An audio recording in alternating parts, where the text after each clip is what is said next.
In this video we are going to talk about the stomach. अपना pancreas हो गया है, लीवर हो गया है, अभी स्टमक है, then salivary gland, small intestine and large intestine. ये सबके सिक्रीशंस क्या है एंड देन इनके जूसेस जो है उनका फंक्शंस और अप्लाइड, इतना ही जीआईटी में आपको जानना है। उसके बाद जीआईटी मोटेलिटी है, तो इसमें भी ग्लैंड्स है, ग्लैंड्स के सिक्रीशन है, फिर गैस्ट्रिक जूस है, उसका अप्लाइड है, और 3 फेजेस है। तो कुछ नहीं है, देखते फटाफट।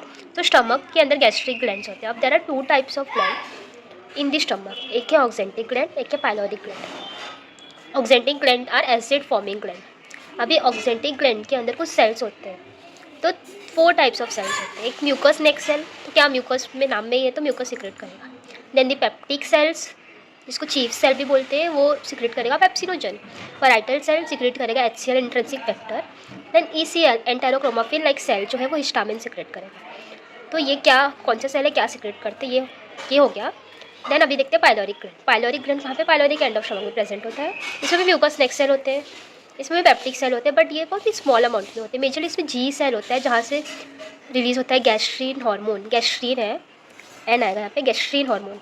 Then the surface mucous cell. Surface mucous cell जो है it secretes large quantity of sorry mucus that coat stomach mucosa. तो अपना जो स्टमक है उसका जो म्यूकोसा है, मतलब स्टमक की जो लाइनिंग है, वो एसिड से अपना बचना चाहिए। तो इसके लिए वहाँ पे बहुत सारे सरफेस म्यूकस सेल होते हैं जो बहुत सारा म्यूकस सिक्रेट करते हैं, और ये म्यूकस कैसा होता है, अल्कालाइन होता है। तो ये अल्कालाइन म्यूकस, अब जो भी एसिड आया वो अल्कालाइन की वजह से न्यूट्रलाइज हो जाएगा, तो अपने स्टमक के वॉल को डिस्टर्ब नहीं कर पाएगा। तो इसके लिए सरफेस म्यूकस सेल्स भी होते हैं अपने स्टमक। तो क्या क्या था, ऑक्जेंटिक ग्लैंड था जिसके अंदर 4 टाइप ऑफ सेल थे, mucus neck cell, peptic cell, parietal cell, ECF cell, histamine release करते हैं। देन दी पाइलोरिक ग्लैंड है जिसमें से मेनली ये दोनों स्मॉल होते हैं, मेनली जी सेल होता है जो गैस्ट्रीन हार्मोन रिलीज करता है। देन आता है अपना सरफेस म्यूकस सेल जो अल्कालाइन म्यूकस सिक्रेट करता है और prevents the GIT wall from stomach wall from the acidic environment. Now gastric juice, अभी जो भी सिक्रेशन इस ग्लैंड से आ रहे हैं, जो भी सिक्रेशन स्टमक से निकल रहा है वो अल्टीमेटली बनाते हैं गैस्ट्रिक जूस। तो क्या क्या होता है गैस्ट्रिक जूस में, गैस्ट्रिक जूस में वाटर होता है, एंटी सोल्यूट होता है। सॉल्यूट में इनऑर्गेनिक, ऑर्गेनिक, ये सब में कॉमन है।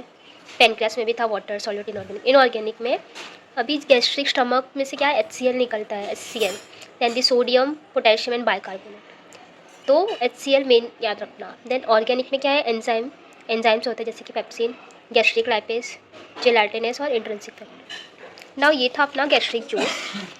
तो अभी गैस्ट्रिक जूस का मैकेनिज्म ऑफ सिक्रेशन क्या है, तो अपना जो गैस्ट्रिक जूस है उसमें से एंजाइम्स निकल रहे थे, एंड देन HCl कैसे निकलता है उसका डिफरेंट। तो एंजाइम कैसे निकलते हैं, secreted by chief cells of the gastric gland.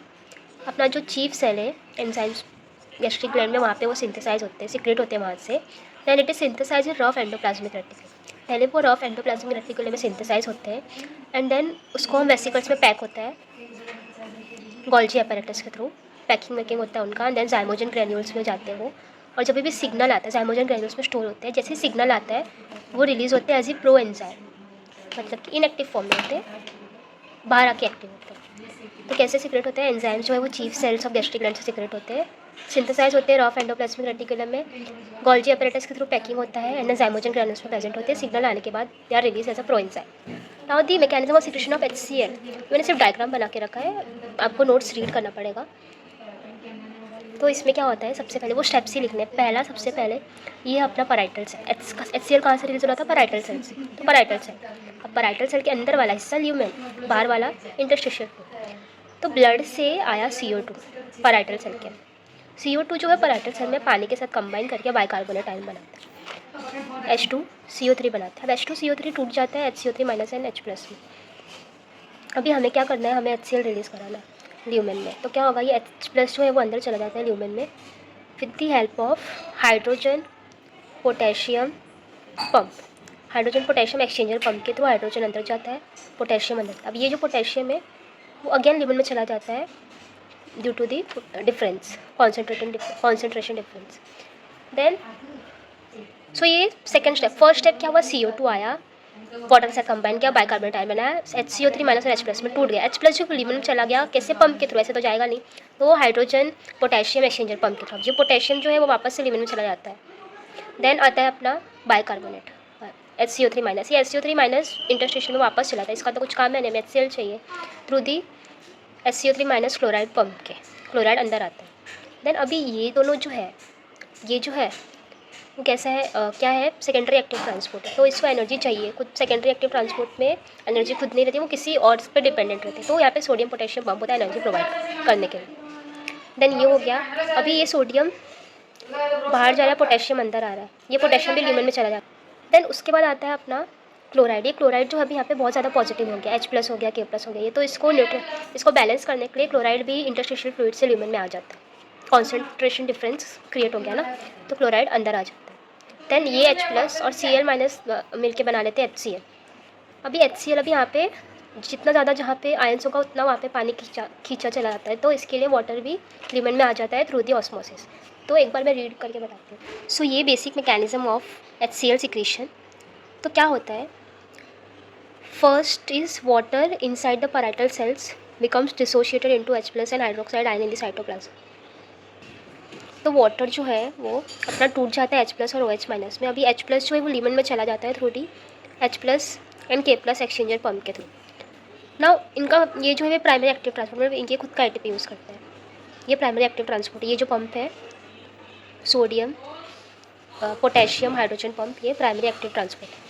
Then potassium ion transported into the cell by sodium potassium ATPase pump on the basolateral side of the membrane tend to leak into the lumen but are recycled back into the cell by sodium potassium pump. तो ये वही लिखा है कि जो sodium potassium pump है बेसोलेटरल membrane, ये लुमिनल membrane है बेसोलेटरल में, वो क्या होता है, जो पोटेशियम है वो क्या होता है, लीक होता है ल्यूमेन में, लेकिन वो वापस से सेल में आ जाता है through the hydrogen potassium pump, यही लिखा है। सो फर्स्ट पॉइंट क्या था, वाटर टूट गया H+ और OH- में, H+ जो है वो ल्यूमेन में चला गया through the H+ and potassium pump. Second point क्या था कि जो पोटेशियम सोडियम पोटेशियम ATPase है उसमें से जो पोटेशियम है वो पहले सेल में जाता है, देन ल्यूमेन में जाता है, फिर ल्यूमेन से वो अगेन रिसाइकल हो जाता है सेल में, वापस से ल्यूमेन में चला जाता है। तो ये चलता रहता है। Then third point is the basolateral sodium potassium ATPase creates low intracellular sodium. अभी सोडियम पोटेशियम ATPase में क्या है, सोडियम जो है वो बाहर जा रहा है और K+ जो है वो अंदर जा रहा है, तो सोडियम बाहर चला गया तो सोडियम अंदर कम हो गया, तो इसकी वजह से लो इंट्रासेलुलर सोडियम हो जाता है। यहाँ से सोडियम बाहर जा रहा है, तो ये सेल जो है इंट्रासेलुलर, यहाँ पे सोडियम कम हो, यहाँ पे सोडियम कम हो गया, इसकी वजह से यहाँ ल्यूमेन से सोडियम सेल के अंदर आता है, यही लिखा है उसमें। क्या, the basolateral sodium creates low intracellular sodium which contributes to sodium reabsorption from the lumen of the canaliculi. Thus most of the K+ and sodium in the canaliculi are reabsorbed into the cell cytoplasm and hydrogen ion take their place in the canaliculi. इसकी वजह से sodium वगैरह जो है reabsorb हो जाते हैं, खाली हाइड्रोजन ही ल्यूमेन में जा पाए। The pump of H+ out of the cell by hydrogen potassium ATPase permits OH- to accumulate and form bicarbonate from CO2. Okay, so जो अपना H+ था, पानी जो था H+ और OH- में टूटा था, तो ये OH जो है वो कंबाइन करता है CO2 के साथ एंड बना लेता है HCO3-। मैंने जो बोला वो भी करेक्ट था, ये भी करेक्ट है, बट इसमें थोड़ा अलग टाइप से दिया है। वो पानी जो है वो डायरेक्टली मैंने कंबाइन किया था, इसमें वो H+ टूट गया, मतलब वही है, बेसिकली वही है, तो वही HCO3- बना लेता है। और ये तो आपको पता होगा कि कार्बोनिक अनहाइड्रस के प्रेजेंस में ये बनता है कार्बोनिक एसिड। तो ये HCO3- जो है वो transported across the basolateral membrane into the ECl in the exchange for chloride ion which enter the cell and are secreted through chloride channel into the canaliculi give a strong solution of HCl in the canaliculi। तो ये जो अपना bicarbonate बना carbonate ion बना है, it enters to the interstitial fluid with the help of HCO3- chloride pump. उसकी वजह से क्लोराइड अंदर आता है और ये क्लोराइड ही जाके ल्यूमेन में बनाता है HC। Then water passes into the canaliculi. Water passes into the canaliculi by osmosis because of extra ion secreted। यहाँ पे एक्स्ट्रा कितने सारे पॉजिटिव आयन हो गए, तो इसकी वजह से वाटर भी ऑस्मोसिस के थ्रू आ जाता है। तो क्या क्या स्टेप्स थे आपको याद रखने हैं। फर्स्ट स्टेप था कि वाटर H+ और OH- में टूट जाता है, फिर H+ जो है वो ल्यूमेन में जाता है through the H+ K+ ATPase pump के थ्रू। देन अभी जो सोडियम पोटेशियम पंप है उसमें जो पोटेशियम है वो पहले ल्यूमेन सेल में जाता है, देन ल्यूमेन में जाता है, फिर ल्यूमेन से वापस रिसाइकल हो जाता है ये पंप के through. Second point. Third point क्या था, सोडियम जो है वो ल्यूमेन इंटरस्टिशियल फ्लूइड में ज़्यादा जा रहा था, जिसकी वजह से इन पैराइटल सेल में सोडियम का कॉन्सेंट्रेशन कम हो गया, इसी की वजह से ल्यूमेन से पैराइटल सेल में सोडियम रीअब्जॉर्ब हो जाता है। ये थर्ड पॉइंट था। देन फोर्थ पॉइंट क्या था कि ये जो कार्बोनेट आयन है वो इंटरस्टिशियल फ्लूइड में वापस चला जाता है ये पंप के थ्रू, जिसकी वजह से क्लोराइड अंदर आके HCl बना लेते हैं। देन फिफ्थ पॉइंट ये वाटर का है कि ऑस्मोसिस के थ्रू ये अंदर आ जाता है क्योंकि बहुत सारे एक्स्ट्रा पॉजिटिव आयंस होगा। ये था मैकेनिज्म ऑफ HCl सिक्रेशन।